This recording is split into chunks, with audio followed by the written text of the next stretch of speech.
Guys, TGR Munna 10K বাংলাদেশে এই প্লেয়ারটাকে চিনে না খুবই কম মানুষ আছে। আমি নিজেও অনেক বড় একটা ফ্যান এই ইউটিউবারের।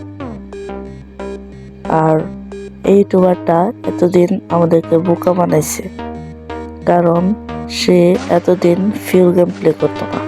সে এতদিন প্যানেল ইউজ করে গেম প্লে করতো, আমাদেরকে বোকা বানাইছে এতদিন।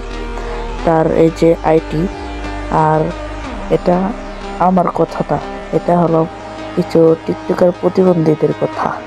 আর আমি যদি তার আসল আইডি দেখাই, এই যে তার আইডি, এটা হলো তার আসল আইডি। আর আপনারা কেউ ভাববেন না যে ওটাই মুন্না 10K আইডি ব্যান হয়ে গেছে, আসলে না। আর আপনারা কারা কারা মুন্না 10K ফ্যান অবশ্যই কমেন্ট বক্সে জানিয়ে যাবেন।